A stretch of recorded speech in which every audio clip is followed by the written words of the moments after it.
This is not a suicide note. 3 months ago, I learned of my uncle's passing. We weren't particularly close, but he left me one of his houses in the will. I was touched but just wanted to sell it off. I am a fairly new father of twin girls and didn't need another thing to manage right now. To speed up the process, I decided to travel across the country to live in the house until a sale was assured. My job just requires a laptop and phone, so I was approved to work remotely for the time being. Unfortunately, my wife had to stay at her job, so I had to come alone. At first, I treated it as a mini vacation. I had hoped it would only last a week, but the process was more involved than I thought. I had a realtor taking care of most things, but after a month, I'm still here. I noticed things going wrong right away. Stuff was never where I last placed it. I'd see shadows out of the corner of my eye. I'd lose track of time constantly. I thought it was caused by stress, loneliness. Except for the few times the realtor came by with prospective buyers, the house was the quietest place I had ever been in. Before I completely lost my mind, the neighbor came by with a dog. She was an elderly woman who explained that she had been dog-sitting while my uncle was in the hospital. Now that I was here, she thought I should take Buster, the golden retriever. I thought the neighbor might have been forgetful because she seemed to think my uncle had just passed last week. Either way, I fell in love with Buster, and his presence was exactly what I needed. I even thought it would be a tremendous present to bring home to my girls. I just hoped my wife would feel the same way. However, even the dog could tell something was wrong with the house. Buster accepted his new living arrangements pretty quickly but would never willingly go upstairs. This was all right with me at the time. I thought it would make it easier to keep track of him. Then Buster disappeared. Literally, 1 second he was standing right behind me as I was opening the treat jar to give him a snack. My eyes left him for just a moment to put the jar back, and then he was gone. I ran through the whole house calling his name. The kitchen was connected to the living room, and on the other end of that was the master bedroom and study. The other end of the kitchen led to a dining room, which was connected to the entrance hall that also led into the living room, and stairs to the second floor. After walking upstairs, you had a choice of right or left along a balcony that overlooked the living room on one side and entrance on the other. Going left led immediately to a guest room and game room. Going right led to two more guest rooms and a bathroom at the end of the hall. I looked in every room and had to accept that somehow the dog made it outside, even though there was no doggy door and every door and window had been closed and locked.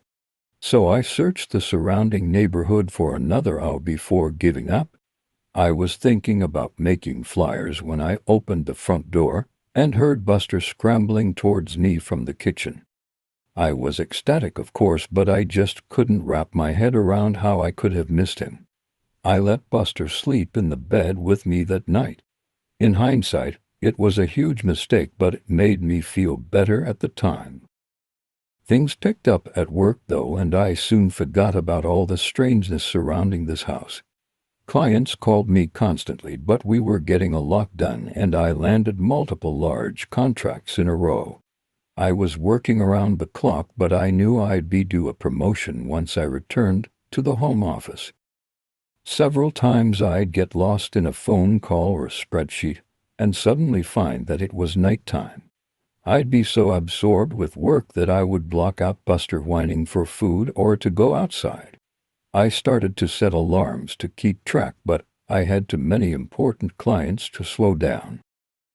I was on top of the world, but my health was starting to suffer.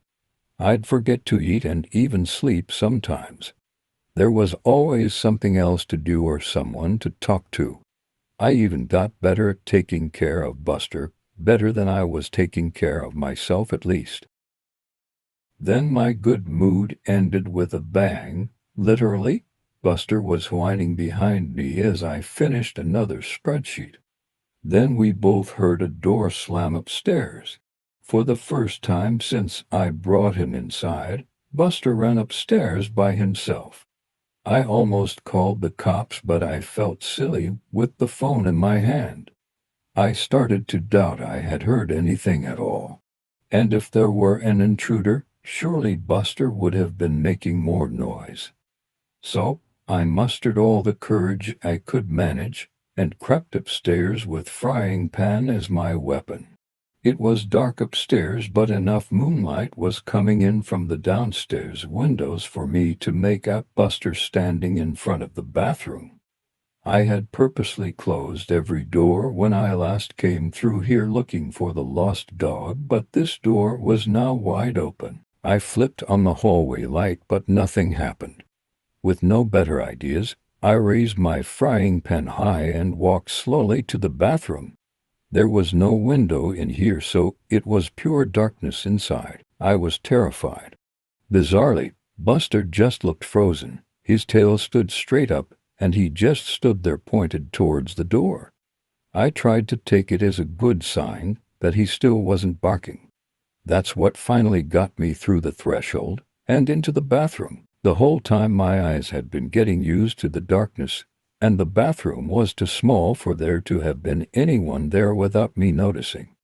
I started to relax when I took a step forward into something sticky. I suddenly realized that I had my cell phone in my pocket.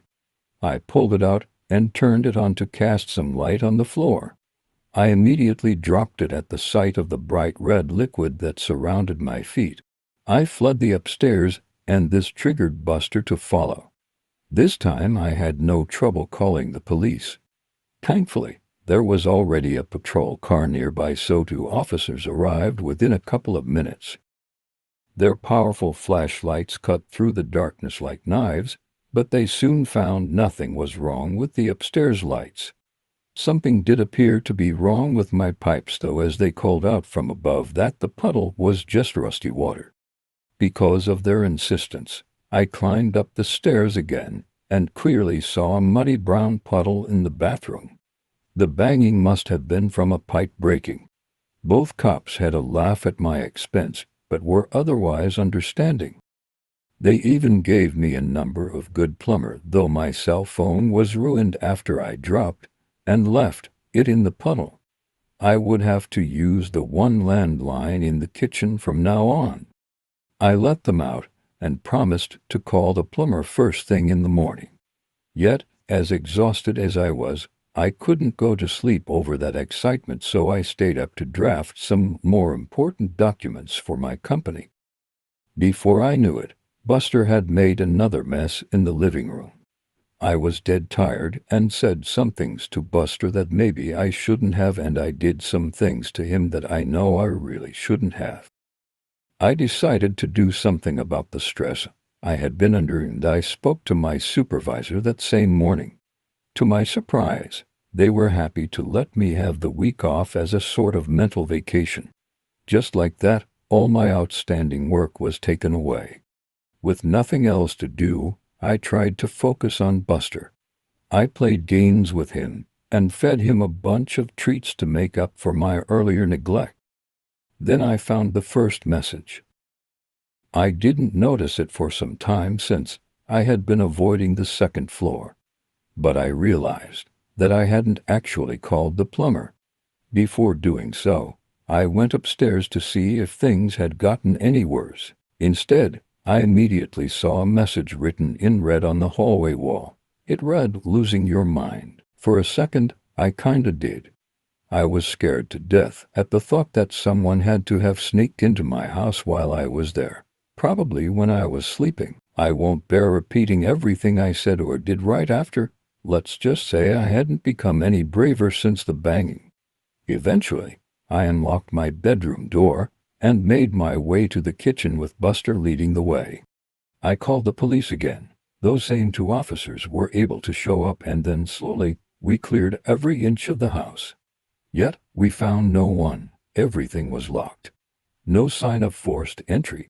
The police actually took me seriously, something that bewildered me at the time, and admitted that this isn't the first house in this neighborhood to experience this. There had been a series of break-ins where nothing was stolen, but the police officers still offered to have a car sit outside for the night.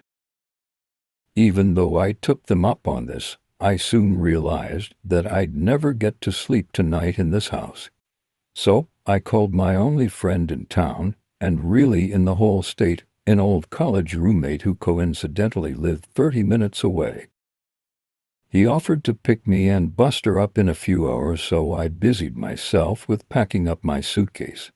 I didn't know how long I would need, so I pretty much packed everything I had brought with me to the house in the first place.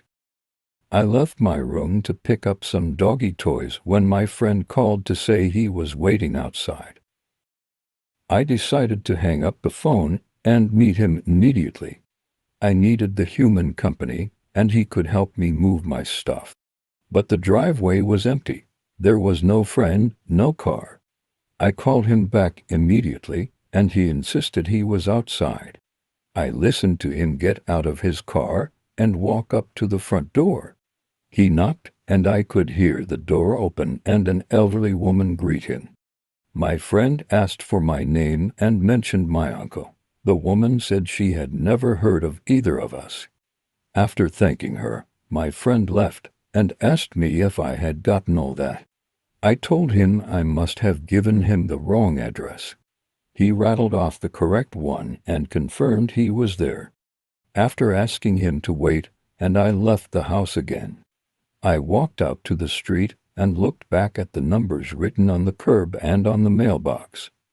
Only there weren't any numbers. Just a message, "Losing your mind," on the curb, written in red. The temptation to leave right away was great. I could just start walking and never stop.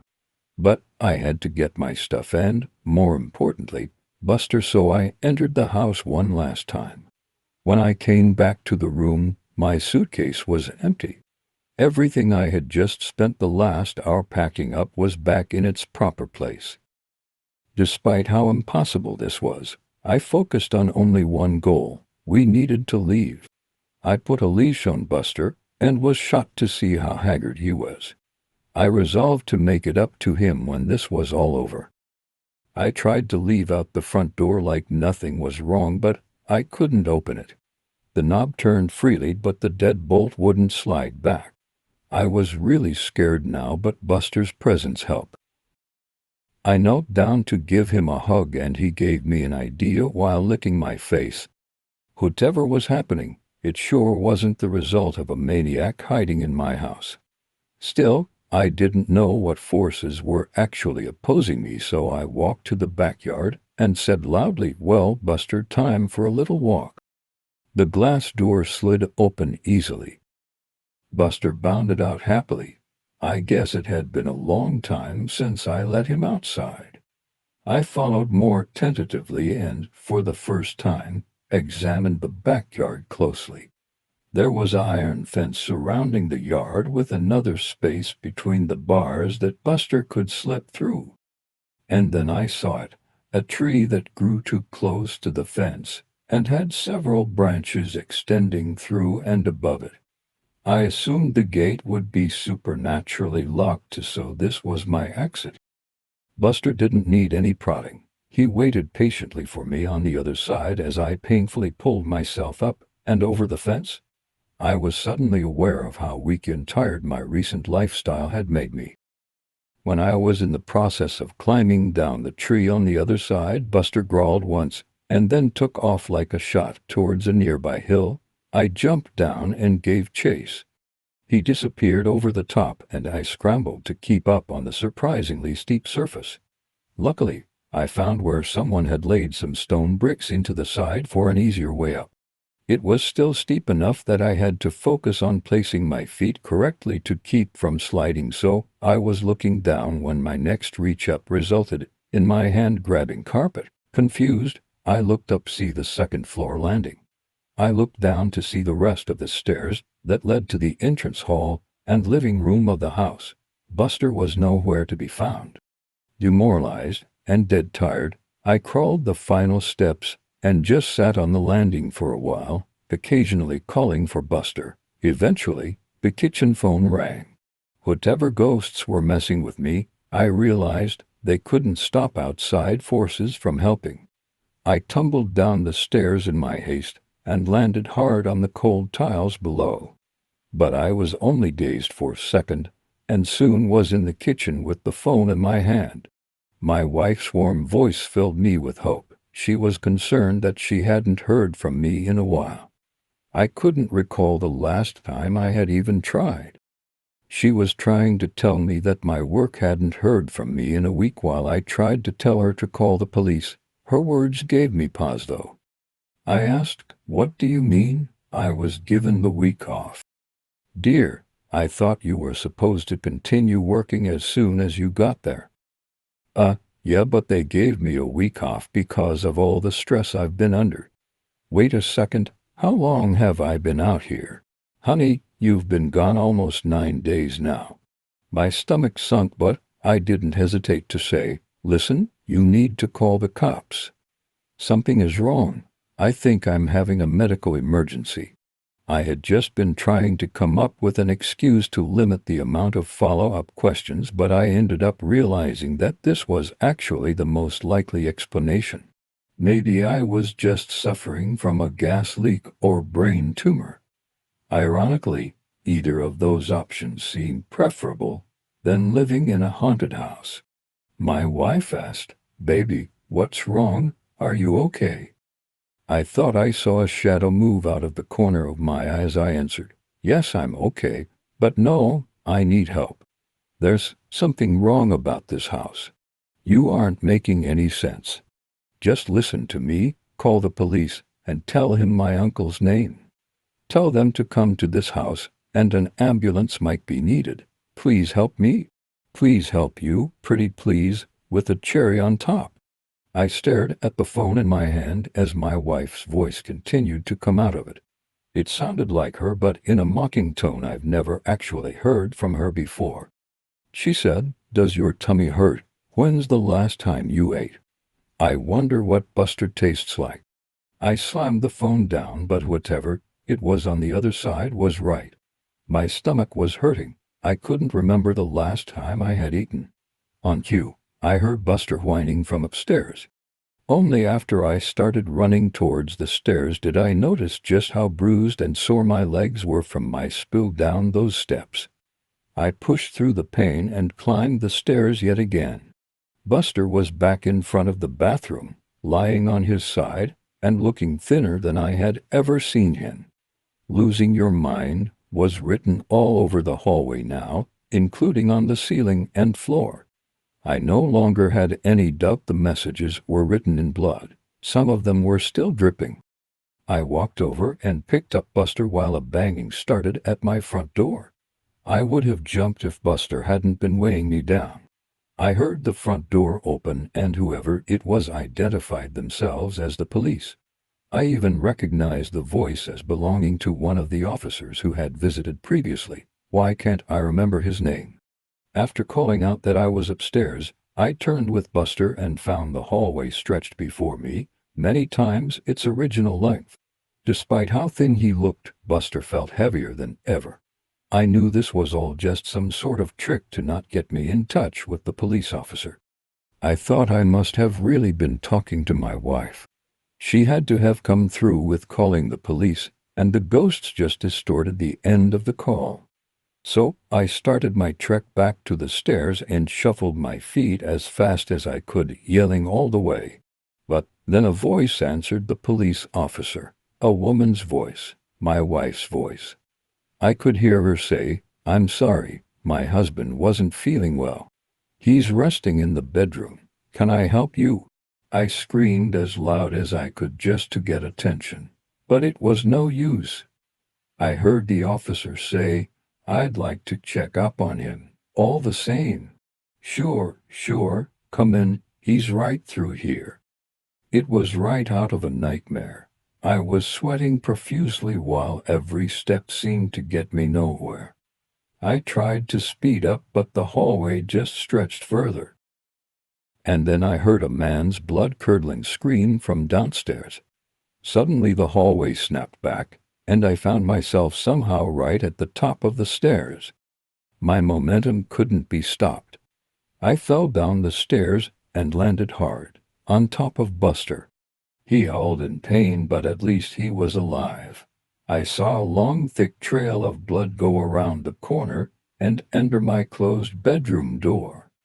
There was still a shadow of something under the door. I painfully crept to the kitchen and grabbed my trusty frying pan before making my way back to the bedroom door as quietly as I could. My eyes watched the moving shadows nervously. Whatever was waiting there had killed a man. That meant it could kill me. But if it could have a physical impact, then surely it had to be susceptible to a physical impact too. So I raised the frying pan and slowly started to turn the handle. Before I made much progress, the door flew open on its own, and something turned suddenly to me. I swung my frying pan down. The cop stood before me, a smile frozen on his face. We both looked down at the knife plunged into his chest. My hand was still wrapped around the handle. He fell to the side, and I fell backwards to sit heavily on the now clean floor. I was positive I had picked up the frying pan. I could remember its weight. But now I also remembered going to the kitchen and pulling out the knife. I seriously wondered if I was losing my mind. I looked down to find I had the knife in my hands again. I dropped it at once and crawled back to check on Buster. He wasn't moving. I put my head on his flank and was devastated to feel he was still warm but not breathing. I didn't know what to do, so I did nothing. I did nothing for a long time. I was lethargic but somehow made it to the couch in the living room. I waited there until nightfall and then slept on the couch. When I woke up, I waited some more. I wasn't sure what I was waiting for, but nothing horrible was happening to me while I waited. I wasn't in a hurry to change that. But the bodies of Buster and the cop were still there. I needed to do something. My stomach rumbled as I finally got off the couch. That was another problem with just staying put. First things first, I found a shovel in an outdoor closet attached to the backyard porch. Digging the hole was exhausting, so I settled for just burying Buster now. I planned on getting to the cop after finding something to eat. I picked up Buster and carried him outside. His fur was still so warm, it was hard to believe he was gone. But there was no life behind his big brown eyes. I gently laid him down in the hole and got to work. Some time later I wandered into the kitchen and raided the pantry. The house was quiet apart from my efforts. Whenever I stopped moving, the silence was complete. I wondered if the ghosts had just been trying to make me a murderer after all. Now that their goal had been met, maybe they would leave me alone for a while. Just in time, because I was starving and didn't need any more distractions. I opened a box of cereal and had a handful up to my lips when I paused. How could I tell I was actually eating what I was looking at? What if I had actually been opening a box of rat poison? I still wasn't sure what these ghosts were capable of. I imagined the food turning into worms after it was already in my mouth. With that thought, I threw the cereal to the ground and stomped off, no longer hungry. I needed to concentrate my efforts on leaving this place. Right on cue, I walked by the front door. It was wide open. Instinctively, I made a leap for it before stopping with my outstretched hand just a foot short of the door. This had to be another trick. I could see the door slamming shut in my face, or even taking a few of my fingers with it. I could feel a breeze enter the house, but I was too scared to move. This was the most impossible situation I had ever been in or even heard of. All of my senses had failed me before. However, my need for freedom eventually caused my feet to move. Upon slowly exiting the house, I saw the cop car just sitting in my driveway.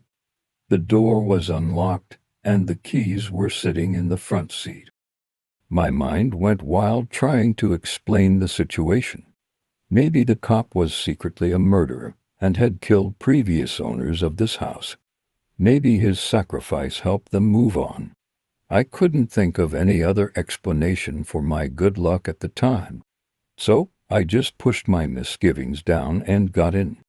I drove out of the neighborhood without incident, but I had new problems. I was in an unfamiliar city, driving a cop car, with no money or other belongings on me, and I had no idea what to do next. So I kept driving. It felt good to be free of that house. It felt good to see the sun, so I kept driving. On and on. Left turn, right turn, left turn, right turn. No idea where I'm going. And then I realized I hadn't seen any other cars on the road for some time. Where was everyone? Where was I? The sinking feeling happened again, in the pit of my stomach, but also around my whole body. I sunk back into the car seat, and then realized I was sitting in an armchair, back in the living room of my uncle's house. My arms were up like I was still holding onto a steering wheel. I started to cry with frustration as I stood up and screamed. How long had I been sitting there with a stupid grin, moving my arms up and down like a madman? I turned around and saw my work laptop on the dining room table. It was on and glowing at me. I walked over to it and saw that something was already written down in this post. It read, "Lost your mind? Good. Now you won't mind losing the rest." Suddenly my fist felt weighed down. I raised it to find another kitchen knife in my hand. I dropped it immediately. I erased the message and started to type out a request for help. I ignored the screen and just focused on the keys. But I kept hitting them wrong and another message slowly formed. "I'm sorry. I've disappointed you all. For the last time, goodbye." I could have screamed again, but I noticed something had changed. I wasn't in the dining room anymore. I was in the study. I kept writing and writing and writing, and my own words started to come out. I have sent out emails requesting help. I've posted on the local police department's Facebook for assistance, and I've just tried to keep writing no matter what. This is my latest attempt to keep my sanity. Whenever I've tried to take a break, I find myself in a new room with new horrors descending on me. Once I opened the study door out to a hellish landscape and almost stepped out onto lava. I wasn't sure if it was all an illusion, but I didn't even want to have a vision of my feet burning, so I just closed the door and resumed writing. I'm not even sure this is all because of ghosts. I've been doing a lot of thinking lately, and the truth is simply that I have no idea what's going on. As I've gone over these crazy events, I've realized that I can't recall my uncle's name, or what he looked like. I'm not sure I ever had an uncle. I'm trying to think really hard about how I came here. Did I fly, drive? I can't remember. Have I always been here? Even weirder, I can't remember my realtor's name or even what gender they are. I've met them in person several times. Why don't I know things I should?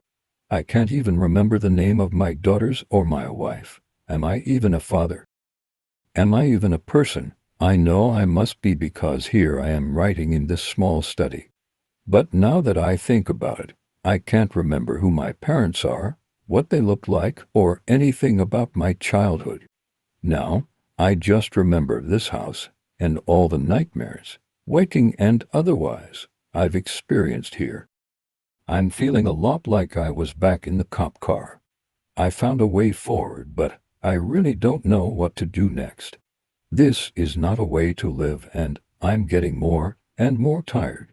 I'm so hungry, and I'm finding it harder to focus. I keep hearing voices, and they're getting louder. I know if I stop writing, I won't last long. But I'm running out of things to say. My hands are tired. I'm tired, so tired. D. A B C D E F G H I J K L M N O P Q R S T U V W X Y Z. The quick brown fox jumped over the lazy dogs. I need to keep writing, but I don't know what to say anymore. What's my name? I don't know. I'll die if I stop writing. I'll die if I stop working. A B C or G H I K L M N O Q P R S T U V W Y X N D Z. The quick groove facts of it. Lazy dogs. Buster. I miss Buster. I wish I could pet him one last time. But was he ever real as anything? I'm so tired. So hungry. I need to focus. The quick brown fox jumped over the lazy goodbye. The quick brown I'm sorry jumped over pointed you lazy dog should be. I'm quick I've jumped pet a sap fill last time lazy dogs. I'm sorry. Jump over disappointed you lazy. For the lazy dogs, goodbye. I'm sorry. I've disappointed you all. For the last time, goodbye. Run. Run? And if you can't run then walk. And if you can't walk, then crawl. But whatever you do, don't stop. It's only been an hour since everyone on Earth, as far as I could tell, heard those same words. I was already walking through the park when I heard them, and after seeing what happens, I won't be stopping any time soon. It's been 2 hours now I've kept walking. I'm tired but stopping is not an option. Some people try driving, but the act of getting in a car requires stopping even for the briefest moment. And as those already driving when they heard the rules soon found out, it's impossible to move indefinitely in a vehicle, especially in a crowded city. Their screens kept me moving. It's been 4 hours now, and I'm exhausted, with the only thing pushing me forward being the fear of what awaits when I stop. And yes, I mean when proven by plenty of those around me, eventually I'll have to stop. Some have just given up, accepting their fate only to immediately regret the decision. Some just couldn't take the screens anymore, and most simply don't see the point of continuing. And with every step I'm starting to become more like the latter. It's been about 6 hours, and for the first time I saw what happens up close. I was walking aimlessly down an alley trying to get away from the madness, when I saw a young man no more than 16 crying. It didn't even register at first to me until he made eye contact with me. He had stopped moving. His eyes were bloodshot, and not just whites around his pupils. I mean the entirety of his eyes were crimson red. Black tears streamed down his expressionless face, and then he smiled. A wide toothy smile that would have screamed of joy if it wasn't followed by animalistic screams that would give the biggest horror fanatic nightmares. I wish I could say witnessing his dying moments was the most horrific thing to happen to me today. Emergency alert. Do not look outside your windows. Warning, this is not a test. I repeat, this is not a test. Citizens of the world, lock all doors. Close all of your blinds. Do not go near any windows. Do not look outside. Do not leave your house. Stay in a room with no windows. Gather what supplies you can. Turn all of the lights off. Do not open the door for anything. When I first heard it, it didn't even sound real. It sounded fake, like something in a horror movie. But it was an emergency, so I decided I probably should do what they tell me. I grabbed a flashlight, pillow, my phone, charger, food, and basic other stuff to keep me entertained while this stuff happened. I had no idea what was going on, but once I got into my bathroom and got comfy, I texted my parents asking them if they got the alert. They also did. They said citizens of the world. Did they actually broadcast that to world? I asked myself, so I texted an internet friend that lives across the world, and they said they got it too. Same exact message, and to be honest, it's kinda scary. They tell you what to do, but not what's going on, and people are scared of that. 20 minutes later, emergency alert. This is not a test. I repeat, this is not a test. Unknown creatures have been knocking on people's doors and been killing people that open the door. There is 5 major hotspots: Washington, D.C., Tokyo, Toronto, Moscow, and London. They have been located all around, but it seems as if they are attacking those first. This is an invasion. Stay in your rooms. Do not open any doors. Do not look outside. They can kill you instantly with just a look. May God help us all. Emergency nuke sirens are going off. Tornado sirens are going off. What is going on? Is this a prank? How can an invasion be real? Are aliens real? How can I even comprehend that? I had car alarms going off. I hear things being destroyed. They are here. They are killing. It sounds like a war zone out there, but without any guns. What can the government do? Just shoot them. But they would die looking at them. There's no possible way we could ever survive this. We are going to die. I text my parents, but no answer. I text my brother and sister, no answer. I start to panic now. What if my family is gone? And all I can do is listen to other people's families get murdered. The nuke sirens have started again, and they are very loud, shaking my whole apartment. I wonder what the other people in my building are thinking. Probably like me. This is it. This is the end of the world. Everyone on this planet will die. I hear a knock on my door. I don't answer it. I hear someone screaming for me to open it. I mean, it sounded human. Should I open it? No, that would be stupid. Emergency alert. This is not a test. I repeat, this is not a test. The extraterrestrial are attacking every major city in the world. There is a lot of them. We have not found out what they want. Stay inside. Millions, if not billions, are dead. Stay inside. It's as if the government have given up now. There's no way to fight, and these messages are less helpful each time they come on.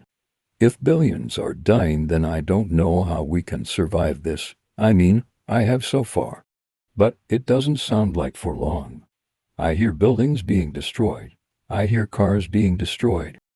My building has been hit a few times. I'm hearing my world crumble before me. At this point, there's no reason to hope anymore. There's so many dying, and there is so much chaos. They will get everyone. I would love to know what one of these things looks like, but if I see them, I die. I hope someone takes a picture, and if we do survive, I want to see it. I want to see what's killing us.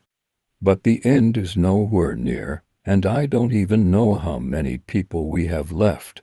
Should I just kill myself? Maybe I should die before they get me. I don't want to die by those things. Plus, what if I do survive and get survivor's guilt? Then there's no way. Emergency alert. This is not a test. I repeat, this is not a test. The extraterrestrial have left, and left billions of people dead. If you are alive, please tap the button on your phone now. If on a radio, tune to 104 and state your name and city. We will update you in 20 minutes. There's no way I would want to live. That's what I was going to say, and yet, somehow, I'm actually alive. Do I want to die now? Well, no, but how many people are alive? What did these things want? Why did they attack us? There's too many questions to even ask right now. At this point, all we can do is try to figure out some numbers and restart society. How can a world like ours recover from something like this? How long until society is normal again? Will humanity ever be the same? I don't know. What I do know is that I could have lost everything. I will text my friends and family and come back with some numbers. Emergency alert. This is not a test. I repeat, this is not a test. We have reported a little over 1 billion people accounted for.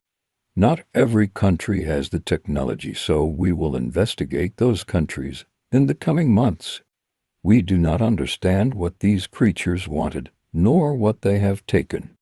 In the next month or two, we will be figuring out the next steps for humanity. May God help us all. Only 3 people I know survived: my sister, my uncle, and my best friend. Everyone else is dead. I want to kill myself. But at the same time, humanity needs me. We need each other to continue human life. Only time will tell what to do next, if there is anything next. Edit. It's 2 weeks later. The guilt is too much. I'm a fucking coward. Goodbye.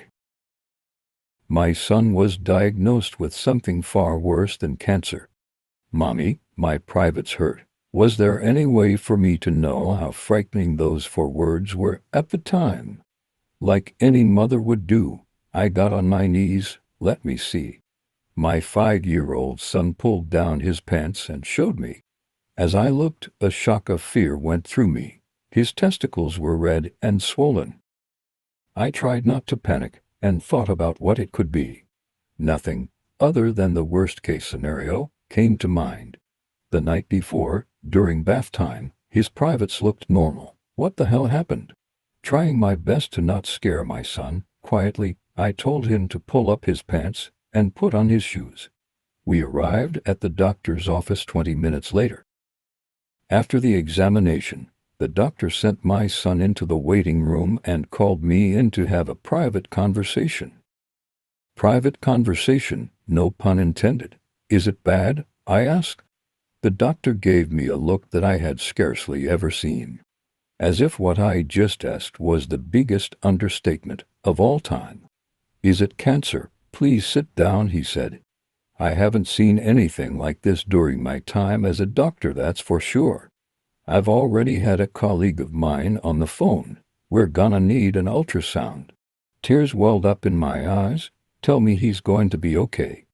I can't say for sure, but I can tell you that if it is some type of cancer, testicular is the easiest to treat. He paused. You said he's 5 years old. I nodded and said, I don't understand how he's. He hasn't reached puberty yet, so?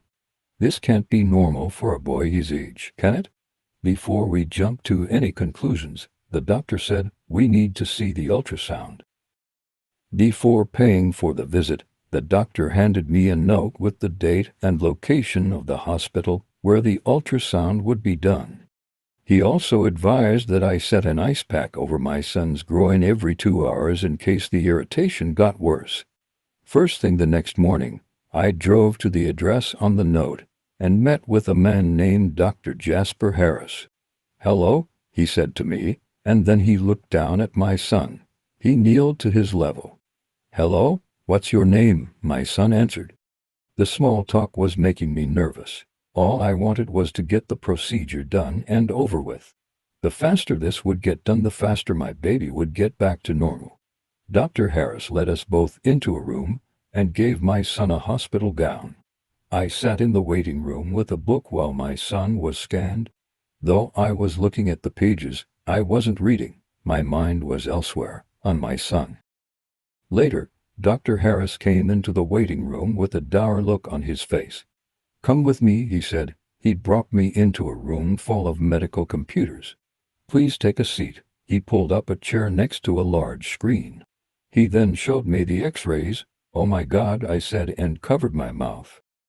The 10 rays showed 2 testicles that were larger than any you'd see on a grown man. Both of them came up white on the ultrasound. Surgery must be done immediately, Dr. Harris said. I've never seen anything like this. It seems as if the tumors have encapsulated his testicles. I whimpered in the chair. A hand rested on my shoulder to console me. It didn't help. Please, I said, save my son. Nothing could be done that day because of complications due to the coronavirus. I was lucky enough to even have gotten an appointment for the ultrasound that day, so I counted my blessings and stayed patient. At this point, my son was almost completely in the dark about the whole thing, or so I thought. We were driving home from the hospital. He was sitting in his booster seat when he asked, Mama. I looked at his reflection in the mirror. Yes, when we die, do we go to heaven like Grandma says? I was speechless. What was I supposed to say? And how did the idea of death get on his mind? Did the doctor say something to him? Was it just a coincidence? Or was there some kind of primal intuitiveness that made him aware of how severe his illness was? A single tear slipped down my cheek. I don't know, baby. ... He lay there on the operating table, unconscious. The surgeon and his helpers were shuffling about, preparing for the incision of the cancerous bulbs hanging between my son's legs. Before my son was put under, he cried and made it clear that he wanted me in the room while the surgery was performed.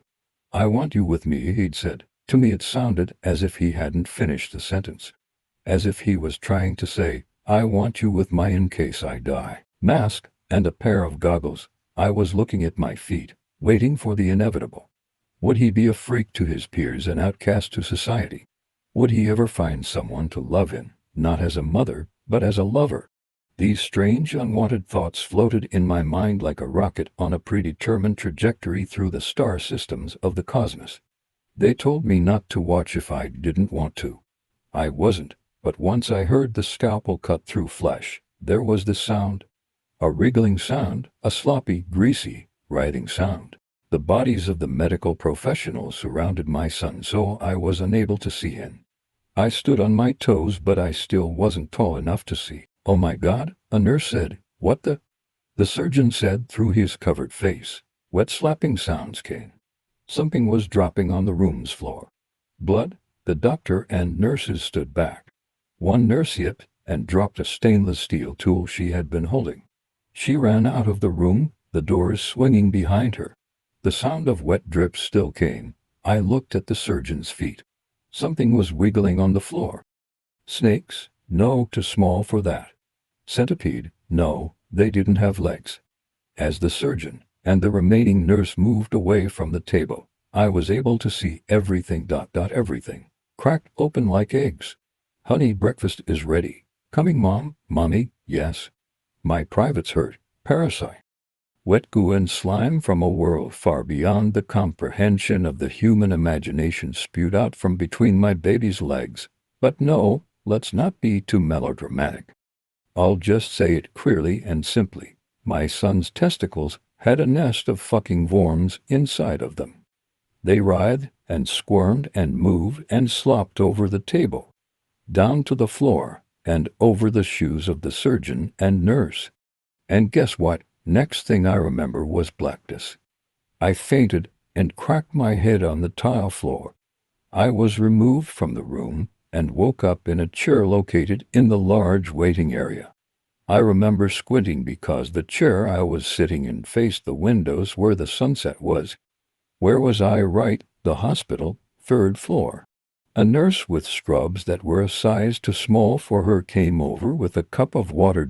How did they allow nurses to wear that? Her boobs were practically hanging. "Ma'am?" I blinked, and then my eyes focused on the nurse's face. "Why, yes," I said. "Please drink this." "My son?" I bolted straight up. "Where's my son?" "Those things. Is he all right?" Water tipped over the rim of the paper cup as she put a hand on my shoulder to sit me back down. "He's fine," she answered. "There were just a few minor complications." "Minor complications? Haha, very funny, wiggle wiggle woo. He lost some blood but the procedure is over. You can see him in a few hours." I talked to the surgeon about what happened at the operation table. The only answer I got regarding what was inside of my son was, "We're not completely sure what they are or what species of parasitic organisms they belong to. We've run some tests to see if he still had any left inside, but we're not sure if he's clean. We'll have to put him on mebendazole. It's the best we can do for now." And that was it. The men in the black suits showed up to interview me, my son, the surgeon, and both nurses. Who were they? The fuck would I know? It's been 2 months since the operation.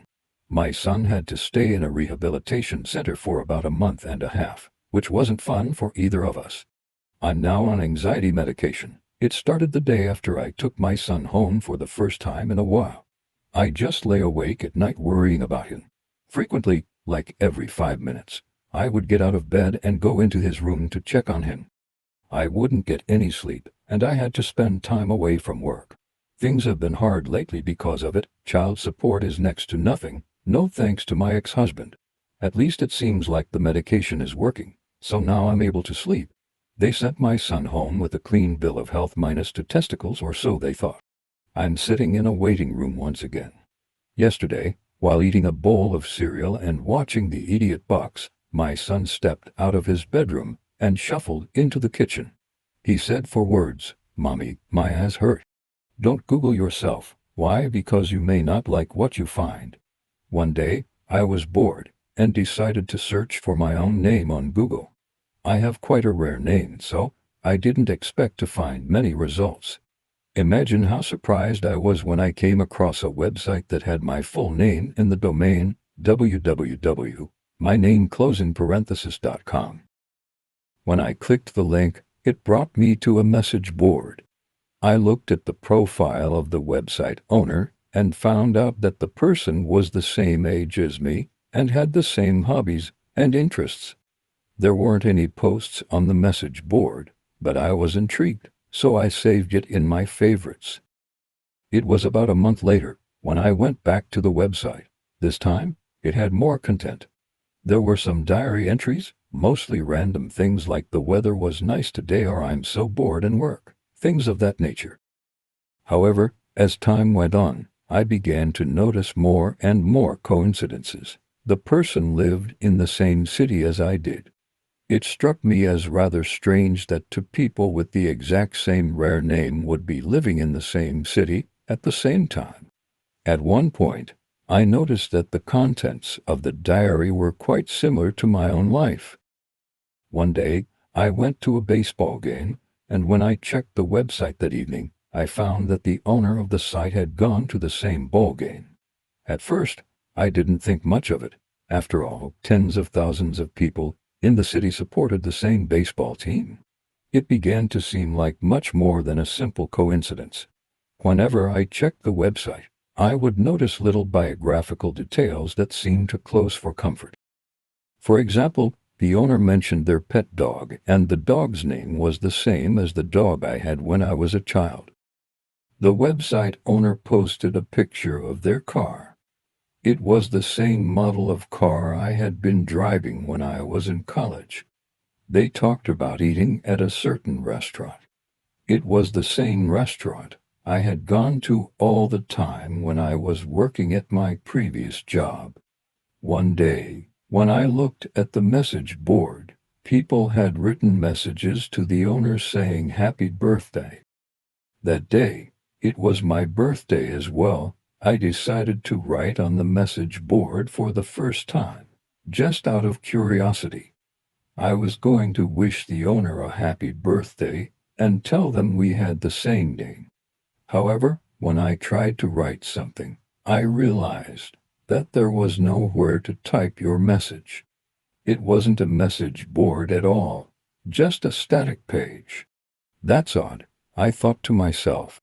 In other words, whoever owned the website had gone to a lot of trouble to make it seem as if it was an interactive site, as if there were other people posting on it, when in actual fact, all the content must have been created by the owner. Why on earth would someone do that? I wondered. I decided to send an email to the owner. It read, "Hi there, believe it or not, we both share the same name. Nice to meet you." It was just a friendly email. The next day, when I tried to look at the website, I discovered that it was gone. It seemed like it had been deleted. Then I opened my mailbox. There was one reply. When I looked at it, a chill ran down my spine. It just read, "Found you." For more, please like and subscribe.